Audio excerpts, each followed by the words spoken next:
பாட்டாளி மக்கள் கட்சி பசுமை தாயகம் அமைப்பு சார்பா பள்ளிக்கரணை சதுப்பு நிலங்களால சென்னைக்கு தமிழ்நாட்டுக்கு ஒரு மாபெரும் ஆபத்து காத்துட்டு இருக்கு. பள்ளிக்கரணை மார்ஷ்லாண்ட் போன்ற பொறுத்த வரைக்கும் இதெல்லாம் அப்படின்னா உங்களுக்கு தண்ணி அங்க ஓடாது, அப்படி தேங்கி நிற்கும். இன்னைக்கு சென்னையினுடைய நிலப்பரப்பில் ஏறத்தாழ 86% வெறும் கான்கிரீட் மட்டும் தான் இருக்கு, கட்டிடங்கள் தான் இருக்கு. அந்த அளவுக்கு அதீதமா போறதுக்குலாம் இப்பவே வெயில்ல மக்கள் செத்துக்கிட்டு இருக்காங்க இல்லையா, அது நம்ம பாக்குறோம் இல்லையா. கரூர் ஆக இருக்கட்டும், நாமக்கல் ஆக இருக்கட்டும், சமீபத்தில் நடந்த உதாரணத்துக்கு நான் சொல்றேன். எலெக்ஷனுக்கு முன்னாடி நடந்த நிகழ்வுகள்ல அவரு தற்போதைய முதல்வர் விஜய் கலந்து கொண்ட நிகழ்வு நிறைய பேர் மயக்கப்பட்டு விடுறாங்க, இறந்து போனாங்க. அவங்க ஃபர்ஸ்ட் மயக்கப்பட்டு விழுந்ததுக்கு காரணம் என்ன? கூட்ட நெருக்கடி காரணம் கிடையாது. கிட்டத்தட்ட நம்ம கடந்த ஆண்டு மட்டும் சென்னை வாசிகள் அவங்களுடைய தூக்கத்துல பாத்தீங்கன்னா 96 மணி நேரம் தூக்கத்தை இழந்திருக்காங்க. சதுப்பு நிலங்கள் அழிக்கப்பட்டா பெரு வெள்ளங்கள் அடிக்கடி வரும் சென்னைக்குள்ள. இது சென்னைக்கு மட்டுமல்ல, அதனாலதான் இப்போ நம்ம பரந்த விமான நிலையம் இருக்கிற காரணம் அங்க இருக்கக்கூடிய வெள்ளம் கர்நாடகால இருந்து தண்ணீருக்காக நம்ம சண்டை போட்டுட்டு இருக்கோம், காவேரி தண்ணிக்காக. நீங்க ஒரு இண்டஸ்ட்ரியலிஸ்டுக்கு உறுதி தர்றீங்க இல்லையா, அவங்களுக்கு ஃப்ரீ எலக்ட்ரிசிட்டி கொடுக்குறீங்க, ஃப்ரீ வாட்டர் கொடுக்குறீங்க, அவங்களுக்கு டாக்ஸ்ல ஃப்ரீ கொடுக்குறீங்க. அந்த மாதிரி விவசாயிகளுக்கு எந்த அளவுக்கு சப்சிடி கொடுக்குறீங்க? திமுகவுடைய தோல்விக்கு ஒரு முக்கியமான காரணமாவே இதுதான் பாக்குறேன். அவங்க வச்ச ஒரு நேரேட்டிவ் இருக்கு இல்லையா, இது நாள் வரைக்கும் இல்லாத அளவுக்கு இது ஒரு சூப்பர் எலினோவா இருக்க போகுது. அது சில பேர்லாம் காட்ஸிலா எலினோவா இருக்கும். ஏன்னா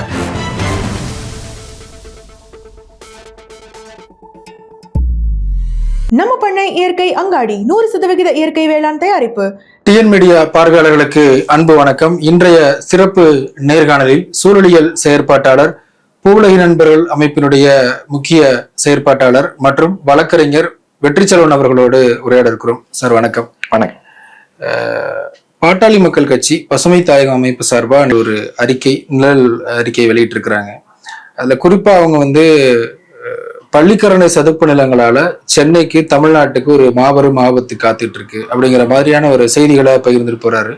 அதுல கூறும்போது இப்ப 10% சதுப்பு நிலங்கள் தான் இன்னைக்கு பள்ளிக்கரணையில இருக்கு.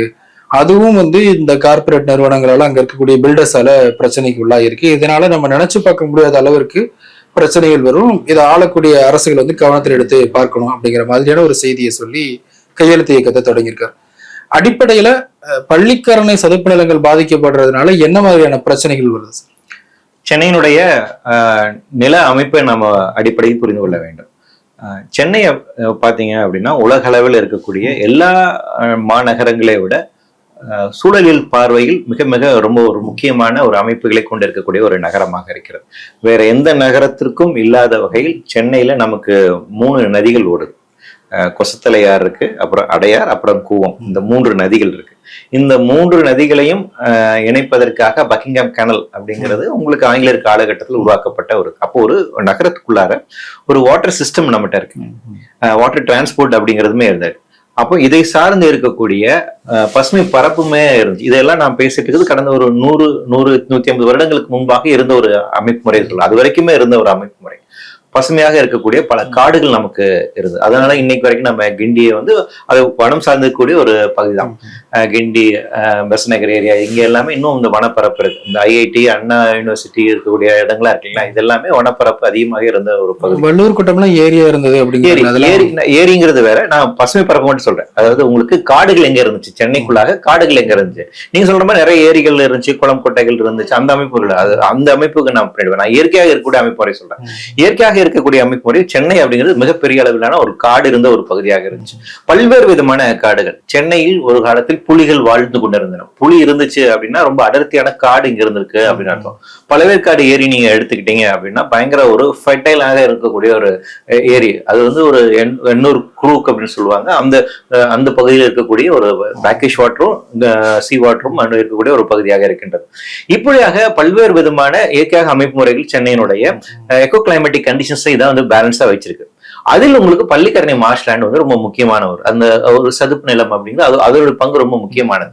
அது பாத்தீங்கன்னா ஒரு யூனிக்கான இருக்கக்கூடிய ஒரு பயோடைவர்சிட்டி இருக்கக்கூடிய ஒரு அமைப்பு. அது ரொம்ப பிரத்யேகமா அதுக்கு இருக்கக்கூடிய ஒரு தனித்துவமான இயற்கை அம்சம் கூட இருக்கக்கூடிய ஒரு அமைப்பு. இது எல்லாம் சேர்ந்துதான் சென்னை. இதையெல்லாம் சேர்ந்துதான் சென்னை பட்டணம். இதெல்லாம் சேர்ந்துதான் சென்னையினுடைய தட்பவெப்ப சூழ்நிலையை ஒரு சமநிலையில் வைத்திருக்கிறது. நமக்கு அருகாமையில் இருக்கக்கூடிய கடல், இங்க இருக்கக்கூடிய ஆறுகள், பசுமை பரப்பு, இதெல்லாம் சேர்ந்துதான் சென்னை அப்படிங்கிறது ரொம்ப ஒரு கிளைமேட்டிக் கண்டிஷன் ரொம்ப அற்புதமாக இருக்கக்கூடிய ஒரு நகரமாக இருக்கும்.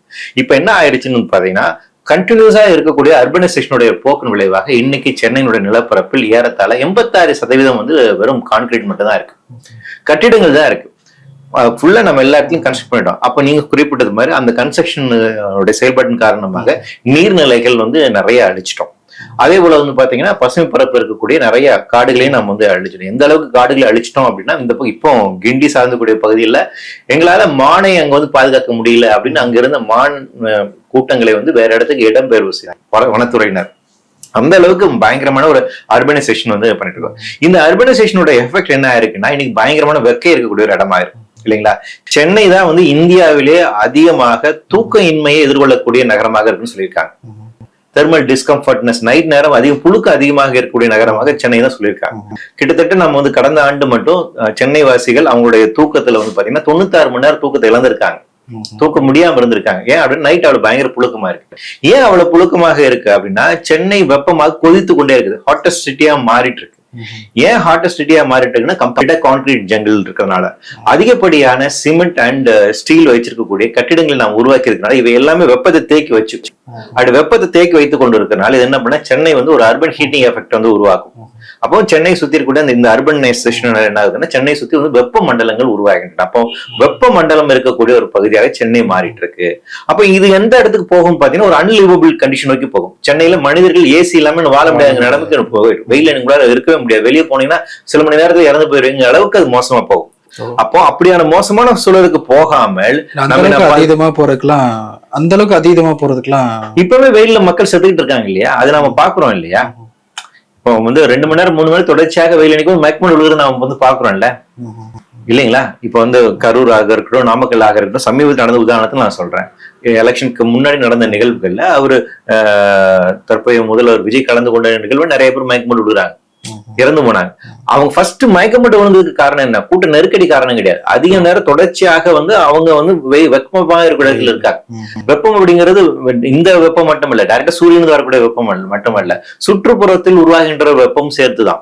ஒரு ஸ்டீல் அண்ட் கான்கிரீட் இருக்கக்கூடிய ஒரு பகுதியில சுத்தி ஒரு மரங்கள் இல்லாத வெறும் கான்கிரீட் இருக்க ஒரு பகுதியில மக்கள் ரொம்ப நெருக்கமாக இருக்கிறாங்க அப்படின்னா அங்க ஹீட் அங்க தேங்கும், வெப்பம் அவங்க தேங்கும். அந்த வெப்பத்தை தான் அவங்க வந்து உள்வாங்குறாங்க. அப்ப அந்த வெப்பம் அவங்களுடைய இயல்பு தன்மையை குலைக்கும். மனிதர்களுக்கு ஒரு டெம்பரேச்சர், ஒரு பேலன்ஸ் டெம்பரேச்சர் இருக்கு. நீங்க 36 டிகிரி செல்சியஸ் உங்களுக்கு இருக்கணும், அது 36 37 ஆகலாம், 38 30 40 வரைக்கும் போனா மனுஷன் இறந்துருவாங்க. அப்ப இன்னர் டெம்பரேச்சர் ரொம்ப முக்கியமா இருக்கும்.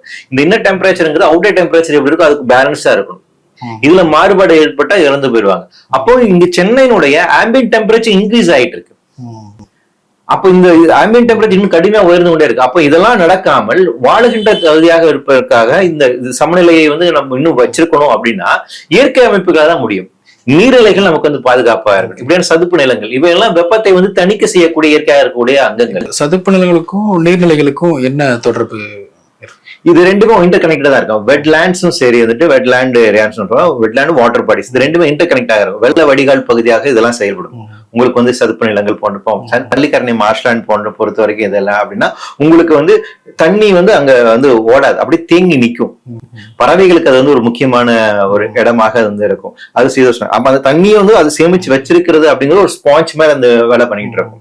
அது ஒரு எக்கோசிஸ்டம் வந்து அது வந்து உருவாக்கும். அதன் மூலமாக அங்க கூட பல்லுயிராக இருக்கட்டும், ஒரு தட்பவெப்ப நிலையில் அந்த பகுதியில் வந்து ஒரு குளுமையான சூழலை உருவாக்குவதற்கு அது ரொம்ப வந்து உதவிகரமா செயல்படும். சோ அந்த வகையில அதோடைய முக்கியத்துவம் இருக்குது. அப்போ ஒரு நகரத்தினுடைய ஒரு சமநிலையை வந்து பாதுகாக்க வேண்டும் என்றால் அந்த நகரத்தினுடைய பசுமை பரப்பு, அங்க இருக்கக்கூடிய நீர்நிலைகள், அங்க இருக்கக்கூடிய சதுப்பு நிலங்கள், அங்க இருக்கக்கூடிய வனம் சார்ந்திருக்கக்கூடிய பகுதிகள், கடல் சார்ந்திருக்கக்கூடிய பகுதி, இதெல்லாம் அதனுடைய இயற்கை அமைப்போடு பாதுகாப்பான முறையில இருக்கணும். அப்படி இருக்கின்ற போதுதான் நமக்கான பாதுகாப்பா சொல்லுவோம். ஒண்ணு இல்ல, நீங்க கடலோரமா இருக்கக்கூடிய சாண்ட் டியூஸ் சொல்ற மணல் திட்டுகள், இந்த மணல் திட்டுகள் வந்து என்ன பண்ணும் அப்படின்னு பாத்தீங்கன்னா, ஒரு இடத்துல மணல் திட்டு இருக்கு அப்படின்னா இந்த பக்கம் பாத்தீங்கன்னா நீங்க ஊத்து எடுத்தீங்கன்னா நல்ல நீர் கிடைக்கும், இந்த பக்கம் நீங்க எடுத்தீங்கன்னா உப்பு நீர் கிடைக்கும். சோ அப்போ ஒரு இயற்கையில இருக்கக்கூடிய ஒவ்வொரு அமைப்பு முறைக்கும் ஒவ்வொரு விதமான வேலைகளை செய்து கொண்டிருக்கின்றன. அப்ப அந்த மாதிரி மார்ஷ்லாண்டுக்கு வந்து பாத்தீங்கன்னா அதுக்குன்னு ஒரு யூனிக்காக இருக்கக்கூடிய, அதுக்குன்னு பிரத்யேகமாக இருக்கக்கூடிய ஒரு அமைப்பு முறை இருக்கு. அதில் வெப்பத்தை தணிப்பதில் அதுக்கு ஒரு முக்கியமான ஒரு ரோல் இருக்கு. அப்ப அந்த இடத்துல நீங்க இப்ப இந்த மார்ஷ்லாண்டை அழிச்சிட்டு கம்ப்ளீட்டா கான்கிரீட் ஜங்கிள்ல உருவாக்குறீங்க, திருப்பியும் வந்து நீங்க கட்டிடங்களை கட்டி குவிக்கிறீங்க அப்படின்னா சென்னையினோட வெப்பத்தன்மை அதிகரிக்கும், மக்கள் வாழ முடியாது. எல்லா இடத்துலயும் நீங்க வீடு கட்டிட்டீங்க அப்படின்னா என்ன ஆகுறது? மக்கள் வாழ முடியாத ஒரு இடத்துக்கு போயிடும் இல்லையா? அப்போ ஒரு அன்லிவபிள் கண்டிஷன் நோக்கி நகரிட்டு இருக்கோம் இல்லையா? அப்ப அது தடுத்து நிறுத்தப்பட வேண்டும் அப்படிங்கறத நோக்கம். சோ அந்த வகையில தான் பள்ளிக்கரணை சதுப்பு நிலம் அப்படிங்கிறது பாதுகாக்கப்பட வேண்டும் அப்படின்னு நம்ம சொல்றோம். சென்னையில குடிக்கக்கூடிய அந்த தண்ணீர், அதனுடைய அந்த நன்னீர் தன்மை அப்படின்னு சொல்லி சொல்றாங்கல்ல, இந்த நீர்த்தன்மைக்கும் சதுப்பு நிலங்களுக்கும் என்ன விதமான தொடர்பு இருக்கு? நிலத்தடி நீரை உங்களுக்கு பாதுகாப்பதற்கு என்னன்னா, தண்ணியை உள்வாங்கி கொண்டு அது உள்ள பூமிக்குள்ள இறக்க வேண்டிய ஒரு பேசிக்கான வேலை இருக்கு. கிரவுண்ட் வாட்டர் உங்களுக்கு எப்ப ரீசார்ஜ் ஆகுனா மழை நீர் அப்படிங்களா அது நிலத்துக்குள்ளாக செல்ல வேண்டும்.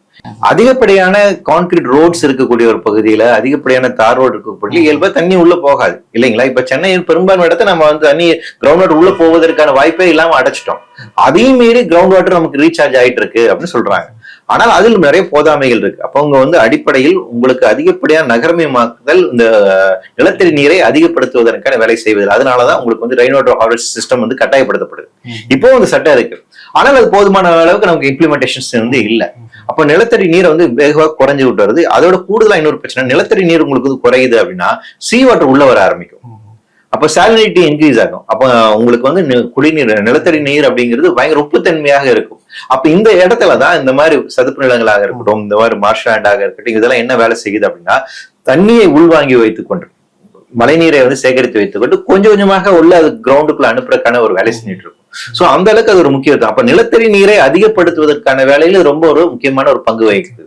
சோ அந்த வகையிலுமே இது ரொம்ப முக்கியமான விஷயம் தான். அதே போல சதுப்பு நிலங்கள் அழிக்கப்பட்டா பெரு வெள்ளங்கள் அடிக்கடி வரும் சென்னைக்குள்ள.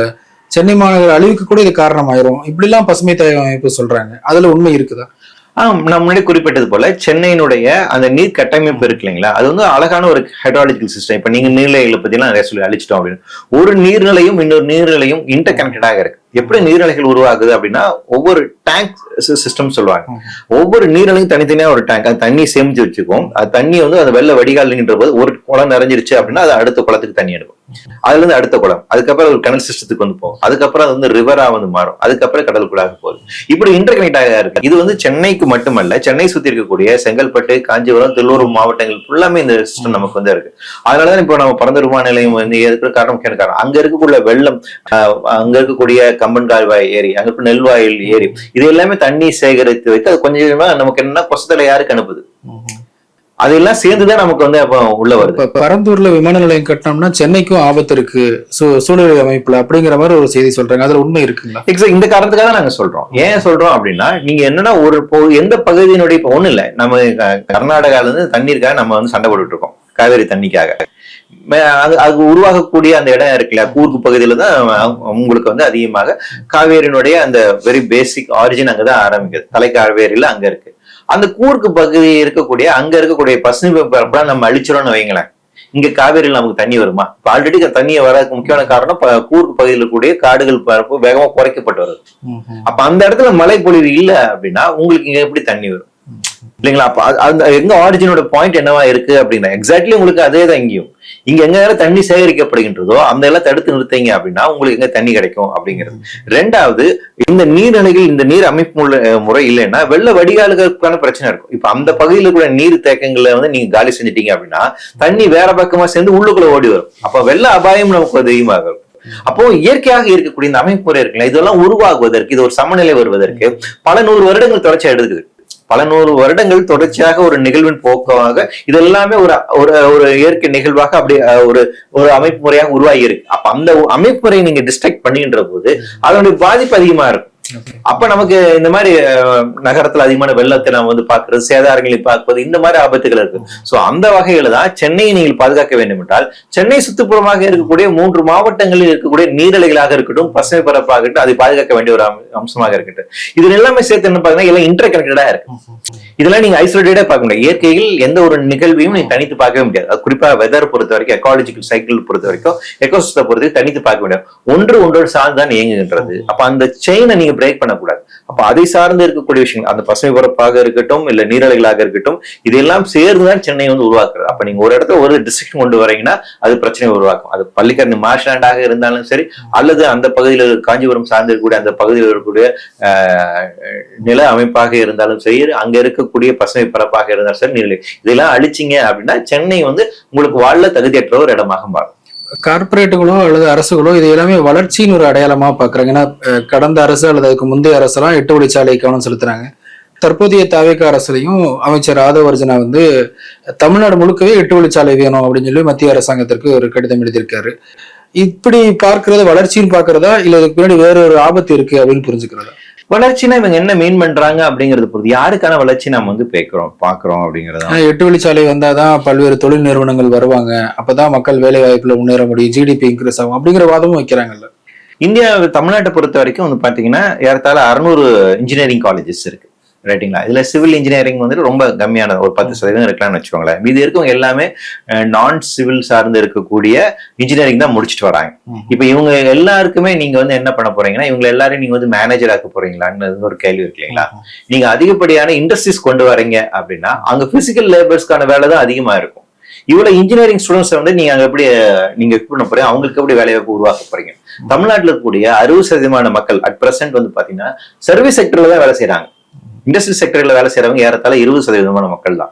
மீதி இருக்கக்கூடிய மக்கள் அக்ரிகல்ச்சர் சார்ந்து இருக்கக்கூடிய அப்புறம் அரசு துறை சார்ந்து வேலை செய்யறாங்க. அப்போ 60% மக்கள் வந்து சர்வீஸ் செக்டர்ல தான் இருக்காங்க, வேலை செஞ்சுட்டு இருக்காங்க. அப்ப நீங்க சர்வீஸ் செக்டரை அதிகப்படுத்துவீங்களா, மேனுபேக்சரிங் செக்டரை அதிகப்படுத்துவீங்களா?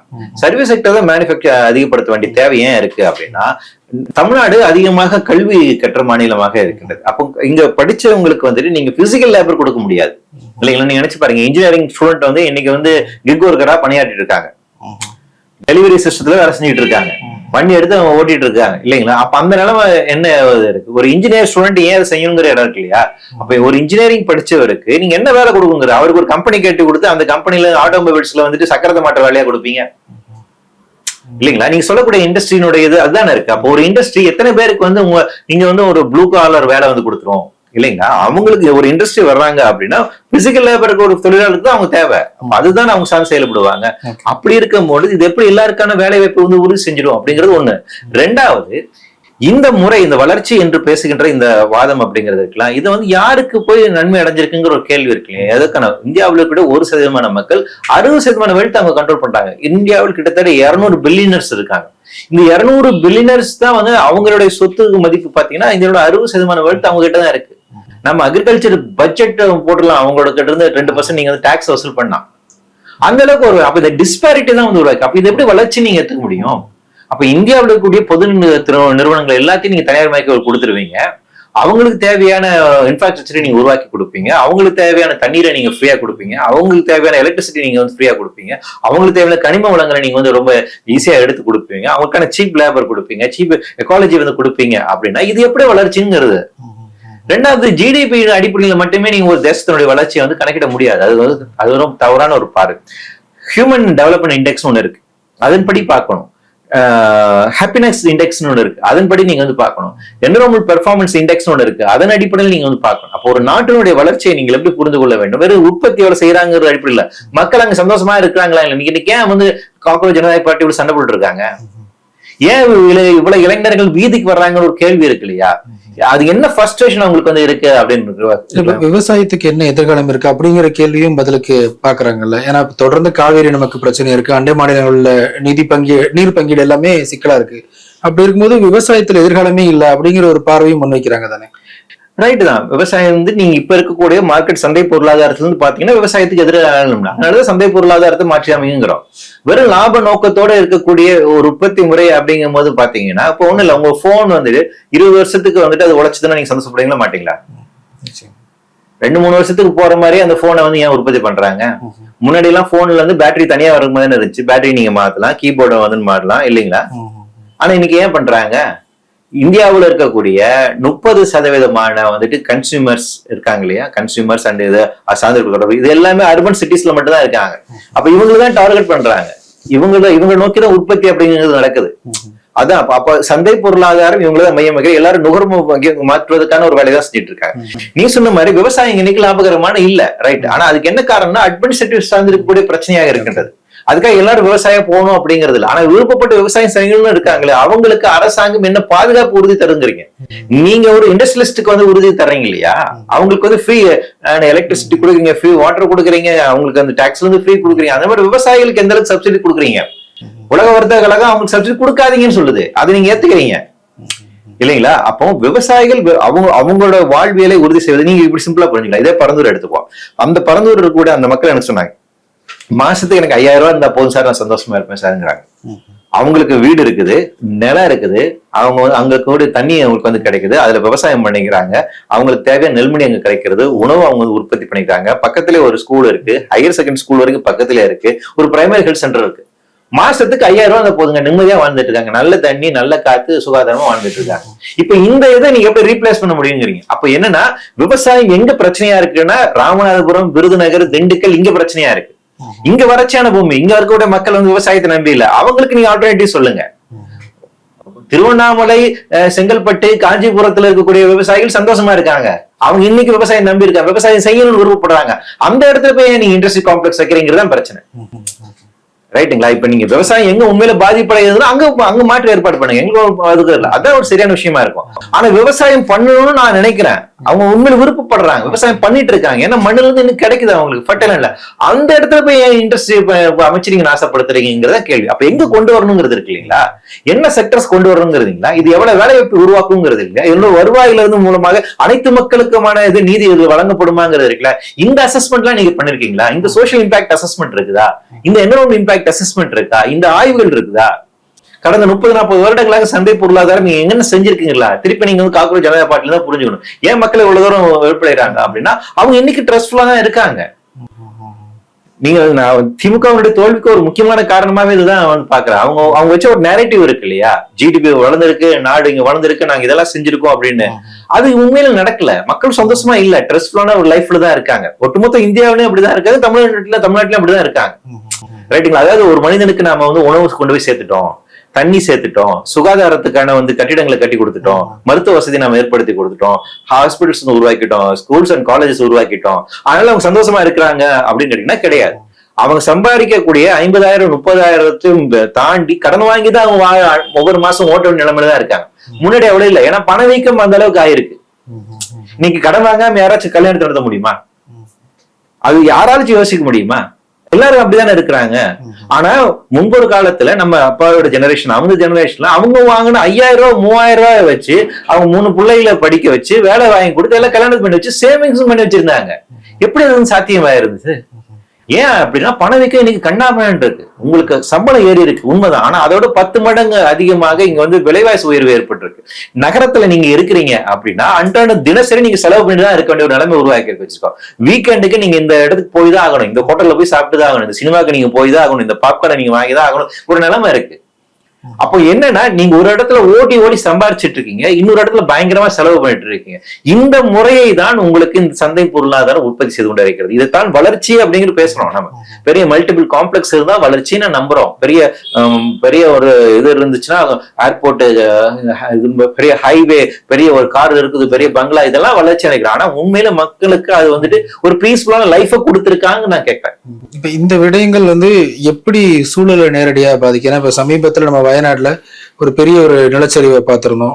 எம்எல்ஏ சுர்தீப் வந்து மலைகளை வெட்டினதான் இதுக்கான முக்கிய காரணம் அப்படிங்கிற மாதிரி அவர் ஒரு குற்றச்சாட்டு முன்வைக்கிறார். இங்கேயே நம்ம தென்காசி, மதுரை, இப்படி தமிழ்நாட்டிலையும் பல்வேறு பகுதிகளில் மலைகளை வெட்டிட்டு போறதை தொடர்ந்து எல்லா ஆட்சியிலையும் பார்க்க முடிகிறோம். இந்த இணைப்பு எப்படி சாத்தியமாகுது? சூழலுக்கு நேரடியாக ரொம்ப தொடர்பு. இயற்கை வளங்களை நம்முடைய தேவைகளுக்கு பயன்படுத்தி அடுத்த ஜெனரேஷனுக்கு நீங்க விட்டு வைக்கிறதா சஸ்டைனபிலிட்டி. நீங்களே எல்லாத்தையும் வந்துட்டு கம்ப்ளீட்டா சொரணி எடுத்துக்கூடாது, உங்களுக்கானதை பயன்படுத்திட்டு அடுத்தடுத்த ஜெனரேஷனுக்கு நீங்க அதை விட்டு வைக்கணும். அதான் நீடித்த நிலைத்த வளர்ச்சி அப்படின்னு நம்ம சொல்றோம். அப்ப அந்த நிலைத்த வளர்ச்சியை நோக்கி நீங்க போகணும்னா உங்களுடைய தேவைகளுக்கு ஏற்ப நீங்க இயற்கை வளங்களை பண்ணுங்க. எந்த ஒரு பழங்குடி வாழ்வியல் இருக்கு இல்லைங்களா?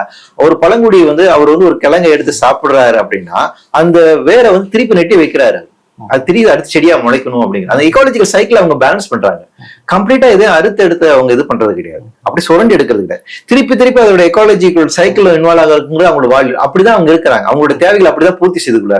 ரொம்ப சிம்பிளா பார்க்கணும், அந்த எர்த் ஓவர் ஷூட் அப்படின்னு ஒரு கான்செப்ட் இருக்கு எக்காலஜில, என்விரான்மெண்ட்ல முக்கியமான கான்செப்ட். அதாவது ஒரு நாளைக்கு நீங்க எந்த அளவுக்கு இயற்கை வளங்களை வந்து கன்சியூம் பண்றீங்க. இப்ப அமெரிக்கன் லைஃப் ஸ்டைல் இருக்கீங்களா? அமெரிக்கன் லைஃப் ஸ்டைல் அவங்க வாழ்கின்ற மக்கள் மாதிரி நீங்க அதிகமான பொருட்களை நுகர்றீங்க அப்படின்னா ஒரு நாளைக்கு ஒரு ஒட்டுமொத்தமான எல்லா பூமியில எல்லாருமே அதே மாதிரி லைஃப் ஸ்டைல் பண்றோம் அப்படின்னா நமக்கு ஒரு நாளைக்கு 1.5 பூமி தேவை. இருக்கிற பூமியில இருக்கக்கூடிய எல்லா இயற்கை வளங்களையும் பயன்படுத்தி பத்தாவதுக்கு இன்னும் அடுத்த அரை பூமி அளவுக்கு நம்ம சாப்பிடணும். அந்த அளவுக்கு இயற்கை வளங்களை அவங்க வந்து பயன்படுத்துறாங்க. அதுவே இந்திய வாழ்வியலை பின்பற்றோம் அப்படின்னா ஒரு நாளைக்கு நமக்கு வந்துட்டு கால்வாசி இருக்கக்கூடிய பூமியினுடைய இயற்கை வளங்கள் போதும் அப்படின்னா, அப்போ இங்க இருக்கக்கூடிய இயற்கை வளங்கள் எப்படி பகிர்ந்தளிக்கப்படுகின்றன அப்படிங்கிறது அடிப்படையான பிரச்சனை. ஒரு சதவீதம் மக்கள்கிட்ட வந்து அது குவிஞ்சு கிடக்கு. அவங்களே எல்லாத்தையும் அந்த ரிசோர்ஸ் வந்து பயங்கரமா எல்லாம் இது பண்ணிட்டு இருக்காங்க.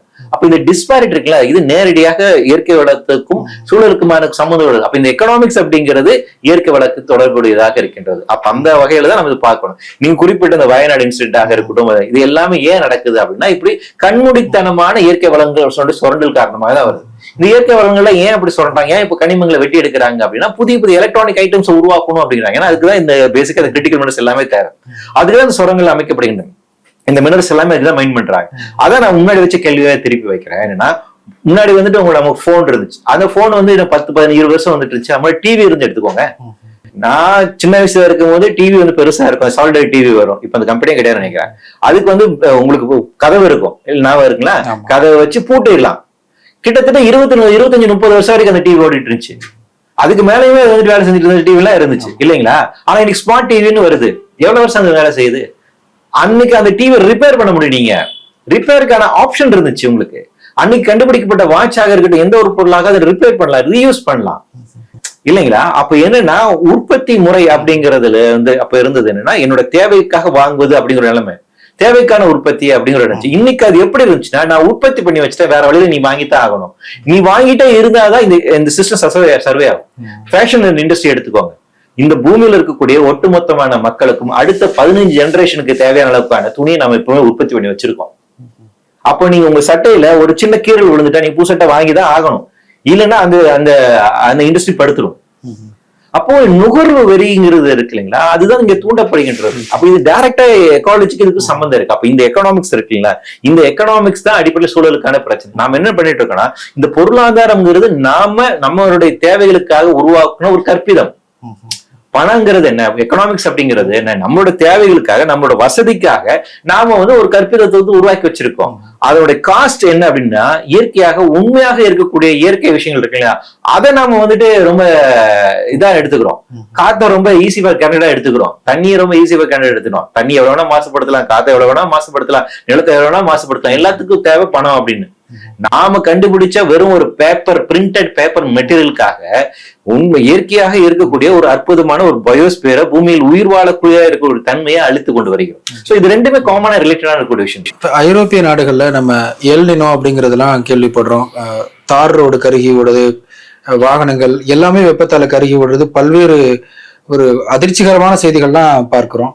இந்தியாவுக்கும் தமிழ்நாட்டுக்கும் அது மாதிரியான எச்சரிக்கை இருக்குதா?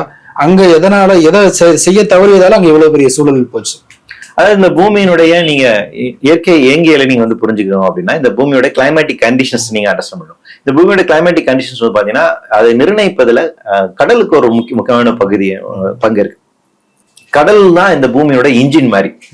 இந்த பூமியினுடைய தட்பவெப்ப சூழ்நிலையை வந்து பேலன்ஸா வச்சிருப்பதுல கடலுக்கு ஒரு முக்கியமான ரோல் இருக்கு.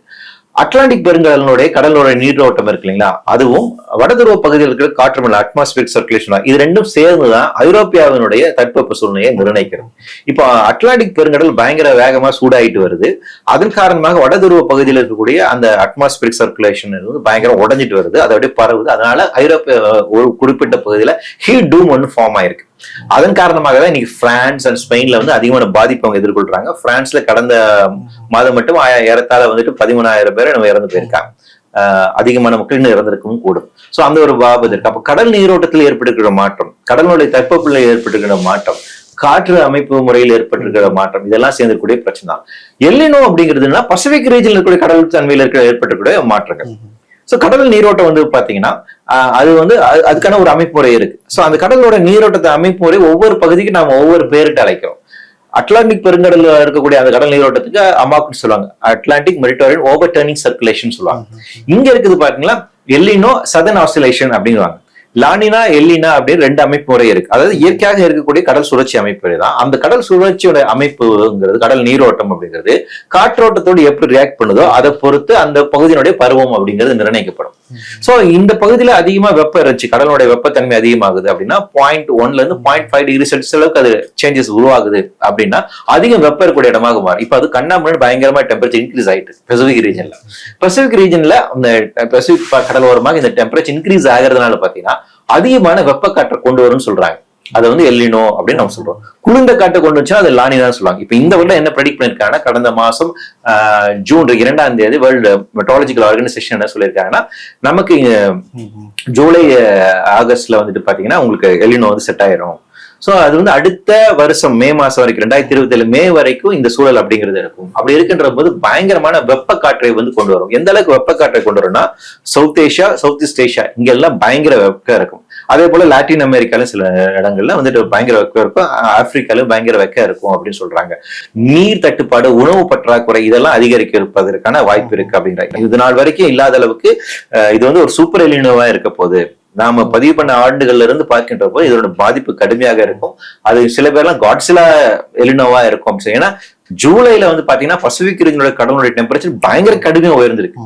இது வரைக்கும் ரெக்கார்ட் பண்ண 1981 ரெக்கார்ட் பண்ணிட்டு இருக்காங்க. லாஸ்ட் 50 இயர்ஸ்ல இல்லாத அளவுக்குனால டெம்பரேச்சர் இன்க்ரீஸ் அங்க பயங்கரமா இருக்கு. சோ அந்த அளவுக்கு கடல் வெப்பம் உயர்ந்து கொண்டு இருக்கிறது அப்படின்னா அது மிகப்பெரிய ஒரு ஆபத்தில் தான் போக முடியும். பேசிக்கா இதுக்கெல்லாம் என்ன காரணம்? குளோபல் வார்மிங் தான். நம்ம பூமி ரொம்ப வேகமா சூடாகி கொண்டு இருக்குது. அது எந்த அளவுக்கு சூடாகிட்டு இருக்குன்னா பெர் செகண்டுக்கு, அதாவது உங்களுக்கு சூரியன்ல இருந்து வரக்கூடிய அந்த எனர்ஜி, சூரிய கதிர்கள் பூமியில பட்டு ரிஃப்ளெக்ட் ஆகி வெளியே போகும்போது எந்த அளவுக்கு எனர்ஜி உள்ள வருது, எந்த அளவுக்கு வெளியே போகுதுங்கிறத எர்த் எனர்ஜி இம்பேலன்ஸ்னு சொல்லுவாங்க. அந்த இது ரொம்ப அதிகரிச்சு போயிட்டே இருக்கு. அது எப்படி அவங்க சிம்பிளா சொல்றாங்கன்னு பார்த்தீங்கன்னா, பெர் செகண்டுக்கு 13 அணுகுண்டு வெடிச்சிங்கன்னா, ஹிரோஷிமாவில் பயன்படுத்தப்பட்ட 13 அணுகுண்டை வெடிச்சிங்கன்னா எந்த அளவுக்கு வெப்பம் உருவாகுமோ அந்த அளவுக்கு வெப்பத்தை ஒவ்வொரு நொடியும் பூமி உருவாகி கொண்டிருக்கிறது. அப்ப கடல் அதுல வந்து பெரும்பான்மையான வெப்பத்தை கடல் உள்வாங்கிட்டு இருக்கு. அதனால மெரின் டெம்பரேச்சர் பயங்கரமா இன்க்ரீஸ் ஆயிட்டு இருக்கு. இப்படி இன்க்ரீஸ் ஆகக்கூடிய இந்த டெம்பரேச்சர் என்ன பண்ணுது அப்படின்னா எல்லினோவோட பாதிப்பை இன்னும் எக்ஸ்ட்ரீமா மாத்தும். அப்ப அதிக வெப்ப காற்றை வந்து கொண்டு, அதனால சூப்பர் எல்லினோன்னு சொல்றோம். அப்ப குளோபல் வார்மிங் இது பயங்கரமா இன்ட்ரெஸ்ட் பண்ணுது, பயங்கரமான வெப்பம் கொண்டு வரும். ஏற்கனவே சென்னை போன்ற நகரம் ஒரு கொதிநிலையில இருக்கு, அதிகமான அர்பன் ஹீட்டிங் எஃபெக்ட் அதிகமா இருக்கு. அதோட இது ரெண்டு சேர்ந்துச்சுன்னா இன்னும் பயங்கர வெக்கையை வந்து உருவாக்கும். சோ அந்த பாதிப்பை தான் நம்ம எதிர்கொள்ள போறோம். நிறைவு கேள்வியாக, இப்ப தமிழ்நாட்டுல ஒரு புதிய அரசு வந்திருக்கு, அவங்க எல்லாத்தையும் காது கொடுத்து கேட்கறாங்க, நிறைய மாற்றங்களை உண்டாக்குறாங்க அப்படிங்கிறாங்க. இந்த சூழலியல் சிக்கல்களை, இந்த ஆபத்துகளை இந்த அரசு எப்படி புரிந்து கொண்டு செயல்படணுங்கிற மாதிரி நினைக்கிறேன். இது வரைக்கும் இதுல ஒரு தெளிவற்ற தன்மை இருக்க மாதிரி தான் நாங்க வந்து பாக்குறோம். ஏன்னா என்ன முடிவு பண்ண போறாங்க அப்படிங்கிறது இன்னும் தெளிவான எந்த ஒரு அறிக்கையும் வரல, சூழல் சார்ந்திருக்கக்கூடிய விஷயங்களை. ஆனால் தவேகாவினுடைய தேர்தல் அறிக்கையில காலநிலை மாற்றம் குறித்தான சில வாக்குறுதிகள் வழங்கப்படலாம். அதுல வந்து கிளைமேட் ரெசிலியன்ட் தமிழ்நாடுக்கான ஒரு விஷயம் உருவாக்கப்படும் அப்படின்னு ஒரு வாக்குறுதியை அளிச்சிருந்தாங்க. ஆனால் அது என்ன செய்ய போறாங்கன்னு இந்த பட்ஜெட்ல தான் மேபி நமக்கு தெரிய வரலாம். எனவே முன்கூட்டியே இது சார்ந்திருக்கக்கூடிய கொள்கைகளை தெளிவுபடுத்த வேண்டிய ஒரு தேவை இருக்கு. இன்னொரு முக்கியமான ஒரு விஷயம் என்ன அப்படின்னா, இன்னைக்கு உலகங்களும் இருக்கக்கூடிய நிறைய கிரைசிஸ்ல ரொம்ப பிரைமரியா முக்கியமா இருக்கக்கூடிய கிரைசிஸ் எக்காலஜிக்கல் கிரைசிஸ் தான். ஏன் இன்னைக்கு வந்துட்டு மக்கள் வீதியில வந்து போராடுறாங்க, ஏன் அன்எம்ப்ளாய்மெண்ட் இந்த அளவுக்கு இருக்கு அப்படின்னா அது ஒரு விதத்துல எக்காலஜிக்கல் கிரைசிஸ்னுடைய இதுதான். உற்பத்தி முறை, இயற்கை வளங்களை பங்கிட்டுக் கொள்வதில் சார்ந்த இருக்கக்கூடிய அரசியல் பொருளாதார காரணிகள் தான் இந்த மாதிரி இவ்வளவு வேலையின்மையையும் உருவாக்கியிருக்கு. நீங்க இந்தியா போன்ற 100 கோடிக்கும் அதிகமா இருக்கக்கூடிய ஜனத்தொகையில வந்து எல்லாருமே நீங்க வந்து இண்டஸ்ட்ரி செக்டர்ல கொண்டு போய் சேர்த்த முடியாது. அக்ரிகல்ச்சர் செக்டர்லயும் வந்து நீங்க வேலை வாய்ப்பு உருவாக்குனது மூலமா தான் அதை சாத்தியப்படுத்த முடியும். இன்னும் இந்தியாவில கூட 40% மக்கள் வந்துட்டு அக்ரிகல்ச்சர் நம்பிதான் இருக்காங்க, வேளாண்மை நம்பிதான் இருக்காங்க. அப்ப அவங்களுக்கான வேலை வாய்ப்பு உறுதி செய்வது, அவங்களுக்கான உணவு உறுதி செய்வது, அவர்களுக்கான பேசிக்கான அம்யூனிட்டிஸ் உறுதி செய்வது அரசுடைய கடமை இருக்கு. அப்ப இதுல எல்லாம் ஃபெயிலியர்ஸ் இருக்கும்போது அந்த ஃப்ரஸ்ட்ரேஷன்ஸ் தான் வந்து உருவாகுது. அப்ப இந்த இயற்கை சூழலை வந்து பாதுகாக்கணும் அப்படின்னா ஒரு அரசனுடைய கவர்னன்ஸ்ல ரொம்ப முக்கியமான ஒரு பங்கு இருக்கு. அந்த வகையில தவேகாவினுடைய சூழல் சார்ந்திருக்கக்கூடிய பார்வையை அவங்க இன்னும் தெளிவுபடுத்த வேண்டிய ஒரு தேவை இருக்கு அப்படிதான் நம்புறேன். அதை உடனடியாக செய்யணுங்கிற ரொம்ப ஒரு ப்ரையாரிட்டியா எடுத்து செய்யப்பட்ட ஒரு வேலை. இதுல அவங்க மிஸ் பண்ணிட்டாங்க அப்படின்னா அது மிகப்பெரிய ஒரு பிரச்சனையில தான் வந்து முடியும். ஏன்னா இதுதான் உலகங்களிலும் இருக்கக்கூடிய மையமாக இருக்கக்கூடிய பிரச்சனையாக இருக்கிறது. இந்தியாவிலும் சரி தமிழகத்துல இது ஒரு முக்கியமான ஒரு பிரச்சனையாக இருக்கு. உள்ளீடாக இந்த பிரச்சனை தான் இருக்கு. டைரக்டா வந்துட்டு ஏன் மக்கள் ஒரு ஃப்ரஸ்ட்ரேஷனா இருக்கிறாங்க, ஏன் அவங்களுக்கு ஏதோ ஒரு விதத்துல வெறுப்பு இருக்கு, ஏன் ஒரு மாற்றத்தை நம்புறாங்க அப்படின்னா அவங்களுக்கு இயல்பாக கிடைக்க வேண்டிய நிம்மதிக்காக இருக்கக்கூடிய சூழல் சார்ந்திருக்கக்கூடிய விஷயங்கள் கிடைக்கல அப்படிங்கறதான். இப்போ ஒரு எக்காலஜிக்கல் கிரைசிஸ் வந்து மறைமுகமாக அவங்க சைக்காலஜிக்கலா பாதிப்பை உண்டாக்குது. அப்ப அதை அட்ரஸ் பண்ண வேண்டிய ஒரு தேவை அரசிடம் இருக்கின்றது. இது புத்திசாலித்தனமாக புரிந்து கொண்டு இதற்கான நடவடிக்கை மேற்கொண்டாங்க அப்படின்னா அவங்களை சஸ்டெயின் ஆக முடியும். இல்லைன்னா அது அவங்களுக்கு மிகப்பெரிய ஒரு சவாலாக தான் எதிர்காலத்தில் இருக்கும். நிகழ்ச்சியில் பங்கெடுத்து தங்களுடைய கருத்துக்களை பகிர்ந்து கொண்டமைக்கு மிக்க நன்றி. நன்றி.